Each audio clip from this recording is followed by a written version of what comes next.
Mona chenoyo, mona mukolo cheno, Yeswe, que tu dois convimber. Oh Yeswe, au lobby venez à moi, vous tous qui êtes fatigués, chargés, je vous donnerai du repos. Seigneur, cette femme s'est convertie. Atiki nyonso, aboyi nyonso, aye pana yon kolo. Na chetoro nangana sena mukwana lelo. Na lobby na yon zambe o pese o alingi. Pese ebo senga motema na ye. Salela ye bo senga motema na ye. Pe continue comme ça la kati na ye. Enfin que oyo nyonso nzambe ba yebi yo te ba yeba yo na nzela na ye na kombo na Yesu Masiande na bonde de boto qui viennent pour le siècle des siècles, nous disons amen. Shalom, shalom ba ndeko nyonso ba boni na biso ebele o bazali na tolo na cette TV hein.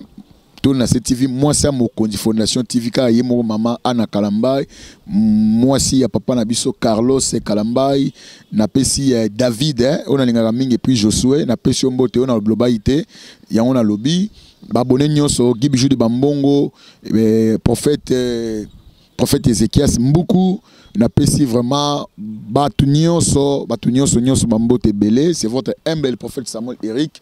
Je crois les loto yambi artiste comédienne bosepela na makasi boyebetanga beta ba français on ça moi bien mais les autres yambi na casquette chrétienne pas comme mais chrétienne to solanae par rapport makambo ko s'est passé na monde na bango ya théâtre mais moi mingi toza moi mingi vraiment moi mingi mambo ya Bible maman Ana Kalambai kande tulobaki je crois to bainde ba bilongia sika bilongia bien ya kimia calme donc je crois en wana na saluer mon président président Chic Moukadi papa Mapasa et puis na moni les nobles Francis na ma caméra je crois ça c'est la bille on a boaki je crois ensemble avec mon caméraman na lingo funga directement plateau plutôt kota na émission na biso. Merci beaucoup wana bandeko batali longyo je crois que te ba se référer mais on ngaye mo père se présenter mbote maman mbote ndeko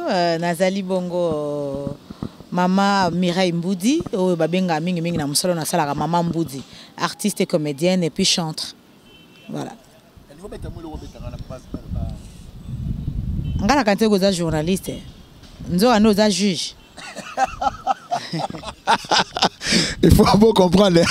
Donc il y a déjà ça commis Maman Mboudi. Bonne santé. Oui, Nkola Zobatela, ça va. Ça va.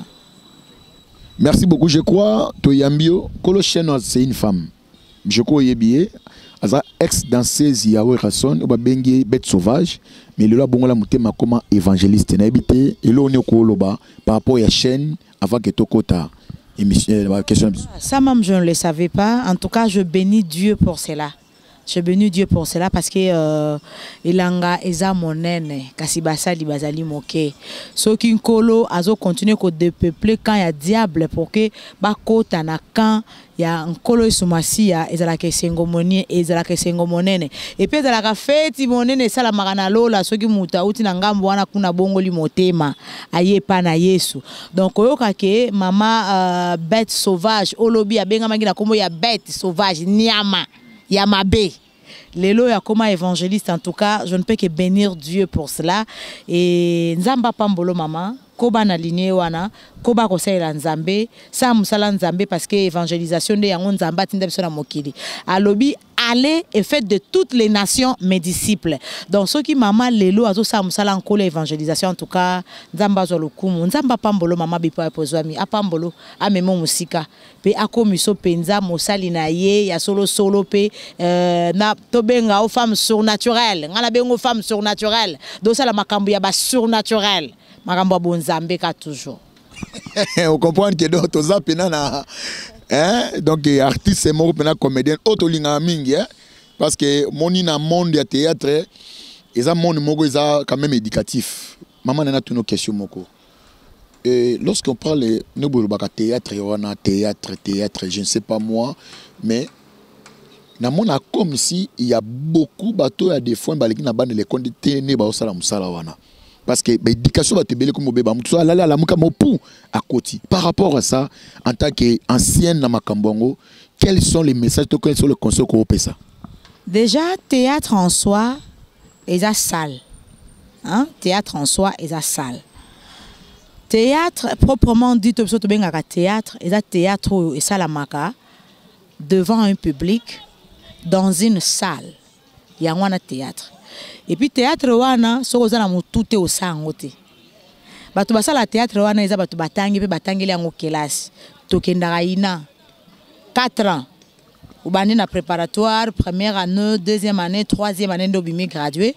So continuer la licence le sous ndo sali première et puis deuxième licence, obimi licencié en art. Vous comprenez? Donc pour ça la théâtre wana okouta balabala te oye au matin na plancher et puis bando sa théâtre wana okokangote parce que dans nos théâtre wana mbapé ça ce texte.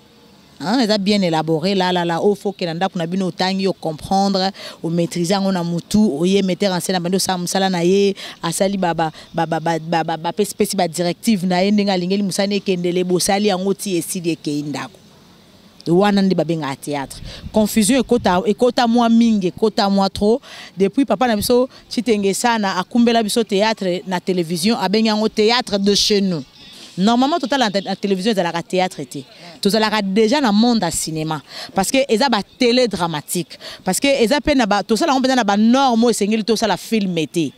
Hein, parce que surtout quand tu as norme to sengi to ça la film et que la sou ndenge za la rawana ti babiloko muso salité makasi na bomona na kati za la souté loko biso to ça la on a ba effort personnel hein yango na bo sauter zo kota ba bêtises zo kota makambo bele zo kota surtout bito ko ça norme ya cinéma que to ça la film to ça la série nani télé dramatique to ça la série télévisée to ça la feuilleton ou esengaka keno eleki na maboko ya scénariste a commis scénario na ye dramatique j'appelle di kanisi na ye scénario comment mi na ba norme esengeli et ye metteur en scène azu asali musala na ye et ye réalisateur à côté ba preneur de vue to ba lumière to ba maquilleuse to ba costumier to mutu na mutu apporter musala na kati ya métier wana po ezaka ba métier belé na kati ya musala wana les autres bito coach yango na kati do ba bêtise wana nyoso mona ne kozala effacer mais lokola biso ba oyo tozo sala ngo parce que c'est un métier que nous aimons.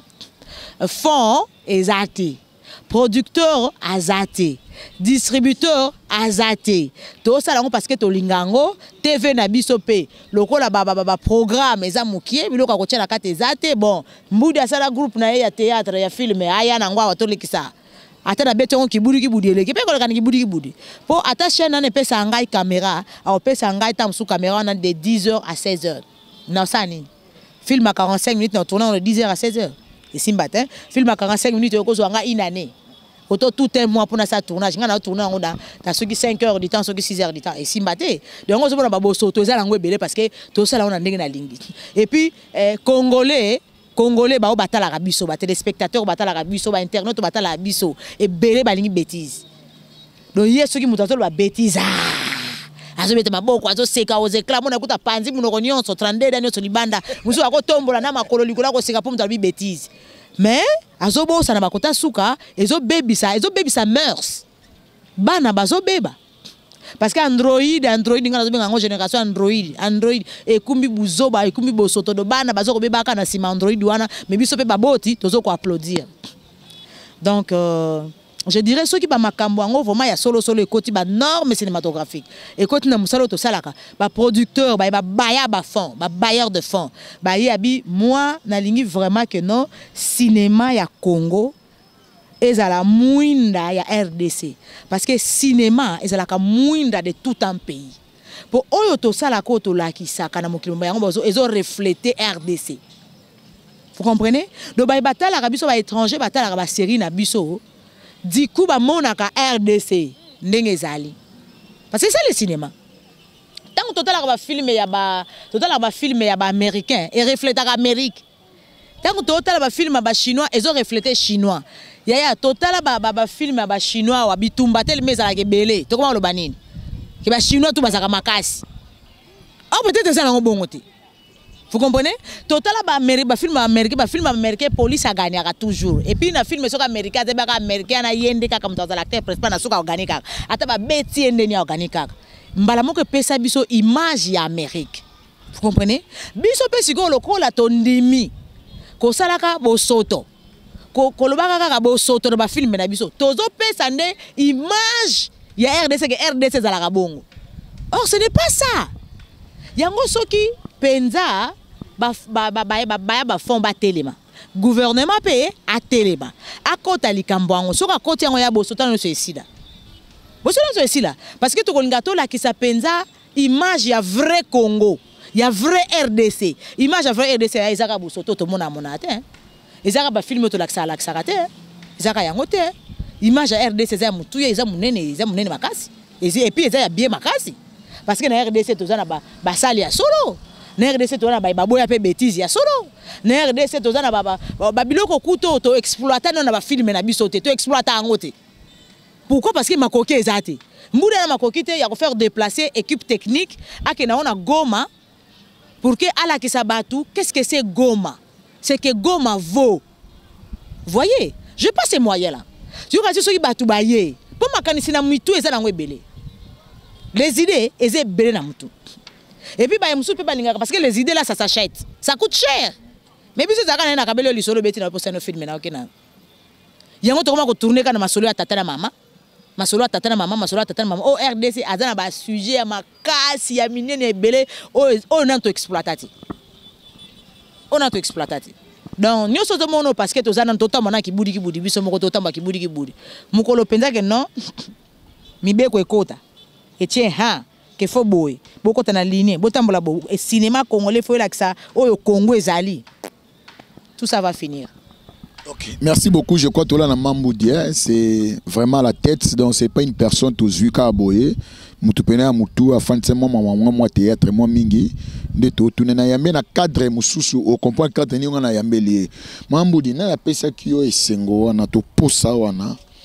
Ya kusala musala oyo. Ngai dans le bango toujours et na continuer le bango. Théâtre muta pesa nga posa sala yango azalati. Dans le baka, eza peut-être Nzambe, peut-être était mais c'est Dieu. Parce que lorsque quelque chose est en toi, ils ont punza et bima, donc c'est le Saint-Esprit. Yem dako punza ilo kuna kati ya mutu pas sala ngwe bima na miso abatu pour que ezala à la portée de tous. Donc parce que ngai ezaki musala mo comme ko punza kati na sa théâtre côté pe utaki na ibaiti. Parce que natikela jamais ko imaginer na vie na ngana comme comédienne. Moi je me voyais une journaliste et ma famille voyait en moi une femme médecin. Voyez, parce que na kenda même écoute na système kuna na kutanga qui système qui soins infirmières et tout ça mais loko là ce qui nzamba zo bengo côté mususu yozo kende côté mususu en tout cas suka nzambe fa bendo zo sodi esika no za kuna te yakabo na ba yombe penza mais parce que je le suis muyombe faut cacher za la identité faut za la tata lobia faut de quoi sutuka ça c'est moi. Vous comprenez donc c'est normal. Donc c'est ça.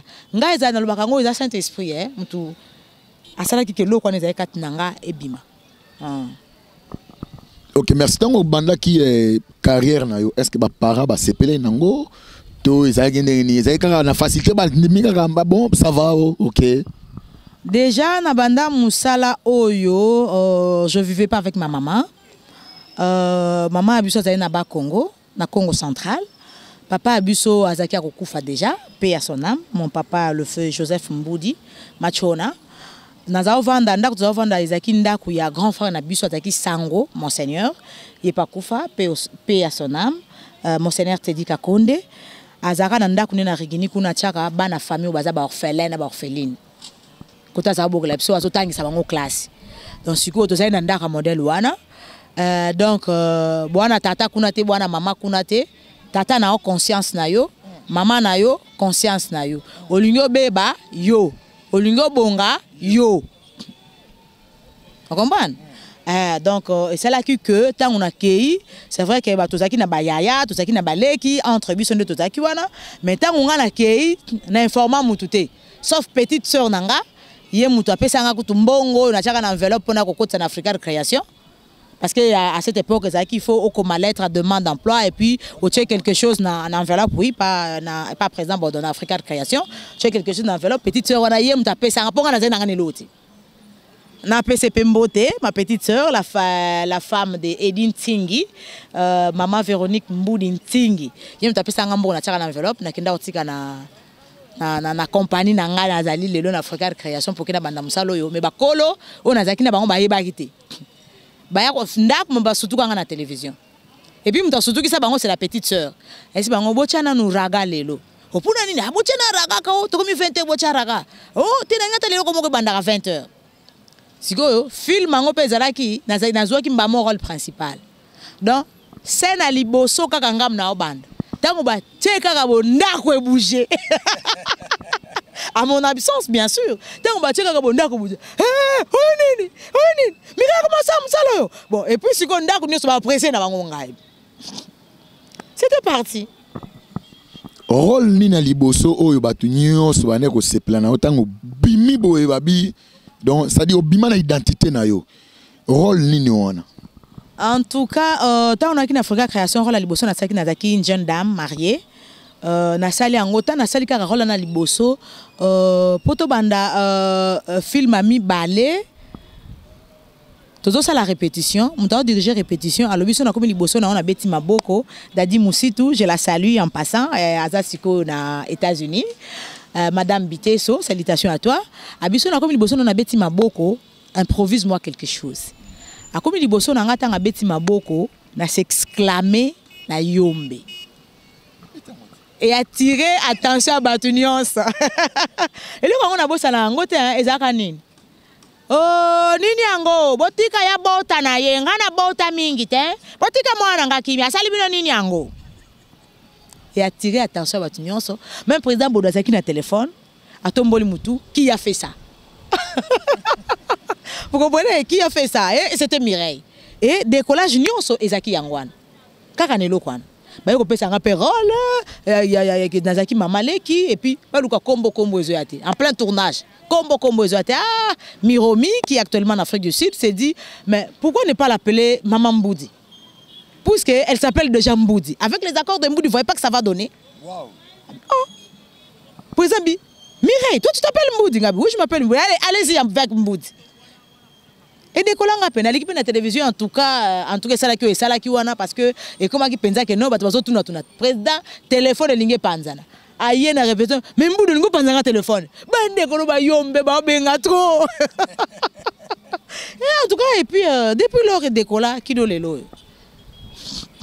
Ok, merci beaucoup. Je crois que tout ce qui est faire moi molo. Il y a une question parce que nous tout nous baka vrai ou faux. On a tout nous ngwana. Mamboud nana yeba. Tu es une chrétienne, croyante, païenne, je sais pas moi. Quelles sont les confessions religieuses dans les années? Naza chrétienne née de nouveau. Chrétienne o ayamba Yesu Masia. Yesu nda tambu sa vie nanga. Et puis na yamba e lokola mokonzite. Nde biso ba Kristo mesana ko ba ke lokola parce que lokola ne zala adverbe de comparaison. Na ko comparer Yesu lokola te. Ngana yamba Yesu azala mokonzi nanga ye na tambu sa vie nanga. Pe mobikisi nanga. Donc la chrétienne née de nouveau. Merci beaucoup Mamboudi. Mais na makamno ba théâtre ne bosala kana il paraît que makamwa moi ba kisi ko boakela na moi ba bloco na écouter na yote. Nanzela nge yate parce que déjà nga na simba mi na oyo akela mokili. Nanzela nge ko yate. Pe simba ngati. Parce que na tigala o simba ngote na sala ngote na ebindenge zalaka te. Couleur na ngona ebindenge zalaka te. Donc ko simba te pe nanzela nge ko yate. Parce que wa simbinga iso ka simba simba ya solo. Jésus. Merci beaucoup Mamboudi. Génération ezoya oyo na monde mindo ya musala no bozo sala génération na bino. Na lingo ta la caméra. Est-ce que vous avez une génération et mimi lo kwa sikato e ko détruire ndebino? Baosa msana bango, nesika nyonso ya kitoko pe ya mabeza ngati. Baye penza ko sa musala bazali. Baye pe baye pona ba mona bango bazali. Baye parce que Kindumba peut-être na cité zo foot à souté et comme ici ko ba mona na télévision hein comme international parce que Kindumba pas international et comme comme international bazali donc bambumana nyoso ezaza nango mais sikoyo kaka ndenge bible lobi tika yango ekola esika moko te tika ngo ko lesika moko tango ekola ndoko ba ko différencier ko eza ivre oyo nde ezali ya solo nde siko ko arracher ya mabe bobwaki yango mais ya mabe wana tango bato ya kitoko bazali basala musala bango na ndenga kitoko lobi to lobi okuna bango moko bakimaka akimi pa muni penda okokate okimi bakima na bango moko do to tika bango bakola na bango tango to ko remarquer ya kitoko na ya mabe yango moko ekima po to ko bando pindola yango tozobwaka Ok, merci beaucoup. Je crois pour la lelo na mambu to suka a metoko toko kena ena moi 4 et Rosala bon bien makasi. Mambu dinena mekape otuna yo, marié, mère de combien d'enfants? Beaucoup d'enfants, fiancés et non mariés. Ok, donc quand les boyo qui ne mambu de alobi, donc je crois toyo qui est na lingo ça moi quelques logo mon scénario moko. Dans l'article micro chaîne abiso ezali tolo na CTV donné ana gina kolela na temple kolo chaîne comme on a ana Kalambai mwasi ya Carlos Kalambai na tikele au micro chaîne tolo na CTV Maman Anna Kalambai, mobile nae, papa Carlos Kalambai. Anna Kalambai, papa Carlos Kalambai, là je vous salue et je vous dis merci. Merci Nayope pour na OCP Lilelo, ngape nakota na tolo na CTV en tout cas, nzamba mabino Mosika